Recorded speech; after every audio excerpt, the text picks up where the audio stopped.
8. 1, 2, 3, 4, 5, 6, 7, 8. Pelajar harus buat bersungguh-sungguh untuk mengelakkan kecederaan. 1, 2, 3, 4, 5, 6, 7, 8. 1, 2, 3, 4, 5, 6, 7, 8. 1, 2, 3, 4, 5, 6, 7, 8. 1, 2, 3, 4, 5, 6, 7, 8. 1, 2, 3, 4, 5, 6, 7, 8. Lari setempat, relax, pegangkan satu badan. Paling simple, kita lari setempat.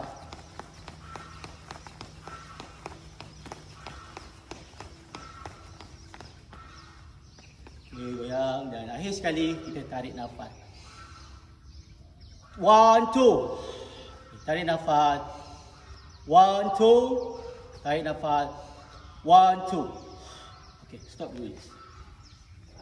Untuk kita melaksanakan aktiviti kita eksplorasi pada hari ini, pertama sekali, eksplorasi ini melibatkan satu aktiviti yang menguji ketahanan, di mana ketahanan daripada segi fizikal dan juga kecerdasan pemikiran kita bagaimana untuk menyelesaikan eksplorasi itu.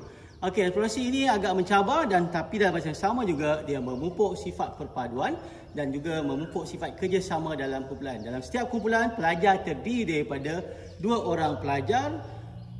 Maknanya ada 30 orang pelajar pada kelas ini dan kita akan bagikan pada satu kumpulan 2 orang, maka kita ada 15 kumpulan.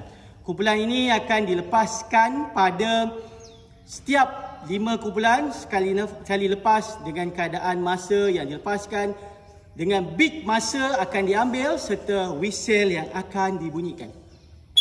Okey, pertama sekali untuk aktiviti ini, saya akan berikan kepada pelajar-pelajar. Setiap seorang pelajar ataupun satu kumpulan tidak akan sama peta. Kita ada peta E, peta A, peta B, peta C dan juga peta D. Dia ada peta A, B, C dan D. A, B, C, D, E dan E. Kita ada 5 peta. Okey, kawasan lingkungan aktiviti itu, inilah dia kawasan lingkungan aktiviti. Kita ada kawasan yang terdapat pada dalam peta. Dan apa tugas pelajar ialah dalam masa yang sama, iaitu kalau kita lihat pada kerusi sini, terdapat nombor yang ada pada kerusi. Okey, tugas pelajar ialah menambah semua nombor yang ada, tidak boleh menggunakan pen atau apa sebagai bahan untuk menulis, tapi hanya menggunakan akal fikiran untuk mengingati.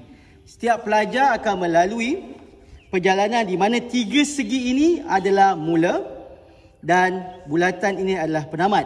Mula adalah di kawasan sebelah sana, di kanan sana. Ini dia kawasan mula.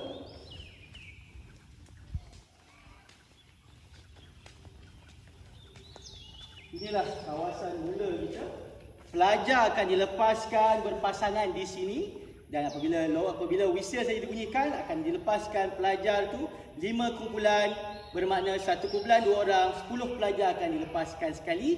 1 kumpulan 1 peta dengan berwakili 2 orang pelajar. Dan sini adalah kawasan penamat di mana pelajar apabila sampai ke sini dan berbisik kepada guru yang berada, iaitu dengan bisik berapakah jumlah, maknanya setiap checkpoint ini dia ada jumlah markah yang harus ditambah. Jadi pelajar harus menambah setiap checkpoint yang dilalui ini. Jika checkpoint 1 hingga 7, katalah 1 tambah 2 tambah 3, 1 tambah 2 3, 3 tambah 3 6. Maka kemungkinan sampai ke 7 mungkin 17, 18 ataupun 20 dan berbisik kepada guru yang berada di sini menyatakan jumlah yang dikatakan jalan A, katalah peta A 20 cikgu. Sekiranya betul atau salah, guru akan meletakkan pelajar pada kumpulan di sini ataupun di sini. Kebarangkalian mungkin guru letak sini adalah kumpulan yang salah atau ini kumpulan yang betul. Di mana kumpulan yang salah, kalau kita ada ruang masa, kita akan ulang sekali lagi. Okey. Off dulu. Okey, sebelum memulakan aktiviti, pelajar akan diberikan peta oleh guru. Peta E, peta B, peta C dan juga peta D. Kita akan berikan kepada pelajar peta. Lepas dah diberikan kepada pelajar peta, guru akan set masa dan pelajar akan dilepaskan. Apabila pelajar dilepaskan, pelajar akan pergi ke checkpoint. Walaupun kita nampak kerusi yang berada di sini, ianya melebihi daripada checkpoint. Keseluruhan kerusi yang ada di sini adalah sebanyak 17 kerusi. Tetapi pelajar hanya kena melalui 7 buah kerusi. Itulah 7 buah checkpoint. Di mana checkpoint di atas tu kalau kita lihat ada kertas putih yang pelajar harus tambah nombor dia tu. Okey, jadi apabila kita dah beri pada pelajar, maka dan kena ingat juga pelajar yang sampai paling pantas dan juga dan juga ketepatan mengira jumlah, dia boleh dianggap sebagai pemenang. Jika pelajar salah, jika ada ruang masa, kita boleh pelajar ulang lagi sehingga mereka berjaya menyelesaikan eksplorasi ini. Eksplorasi ini nampak mudah, tetapi mereka juga menggunakan ketahanan mental dan juga kecerdasan fikiran untuk mengingati segala turutan nombor yang mereka kena lalui. Apabila dilepaskan saja, 5, 4, 3, 2, 1. Pelajar terus akan berlari ke checkpoint.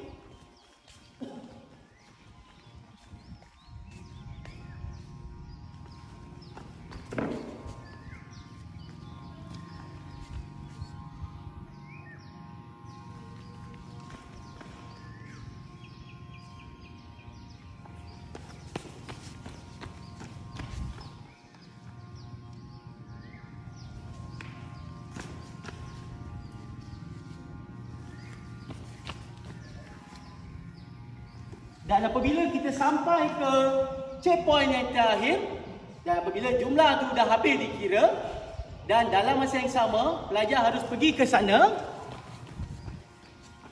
menyatakan kepada guru berapakah jumlah. Katalah jalan peta E cikgu sebanyak 28. Jika dan apabila selesai saja cikgu akan kata, okey, kamu duduk di sini untuk membahagikan yang mana betul dan yang mana salah. Jika salah, pelajar akan disulang. Dan masa yang sama juga, peta yang diberi harus dibaca dalam keadaan tegak dan tidak boleh begini dan begini. Itulah kaedah membaca peta dengan betul. Arahan guru perlu jelas, barulah pelajar dapat memahami bagaimana pelaksanaan aktiviti itu berlaku. Setelah selesai aktiviti eksplorasi ini dijalankan, maka kita juga perlu melaksanakan warming down, iaitu ataupun selepas tu kita akan buat regangan yang simple untuk memudahkan untuk agar otot-otot kita tidak terasa sakit. Maka kita akan buat jalan simple. Buat jalan simple. Okay, kita duduk, berikan relax. Okay. Kita akan buat keadaan paling relax, paling tenang. Relax. Relax. Okay. Buat paling relax.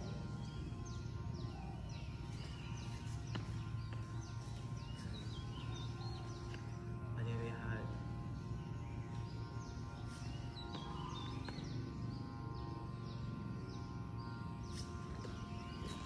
Okay, akhir sekali kita tarik nafas dan lepas.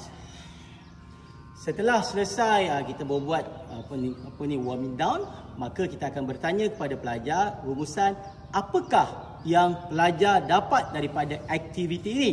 Maka kita akan bersoal jawab dengan pelajar. Maka pelajar akan menjawab pelbagai jawapan yang mereka akan berikan kepada kita. Dan kita sebagai guru akan memberikan rumusan yang terakhir, di mana aktiviti ini adalah satu aktiviti yang bukan hanya sebagai aktiviti yang nampak sebagai aktiviti yang seronok, tapi dia juga menguji kekuatan mental, kekuatan fizikal, dan juga bagaimana kecerdasan pemikiran pelajar itu dapat dijana. Sebab dengan aktiviti ini sebab dia berpasukan, bila berpasukan nampak usaha sama, kerja kumpulan yang dilaksanakan. Bukan hanya dalam keadaan yang gembira, tetapi mereka dapat belajar sesuatu, kerjasama, fokus, dan juga bagaimana kesungguhan mereka untuk menghabiskan aktiviti ini dan mendapatkan manfaat yang terbaik buat diri mereka. Akhir kata, dengan aktiviti yang dilaksanakan ini dapat menjadikan pelajar kita pelajar yang cemerlang, gemilang dan terbilang, dan dapat mengangkat martabat pendidikan di negara Malaysia sebagai pendidikan yang terbaik bertaraf dunia. Terima kasih.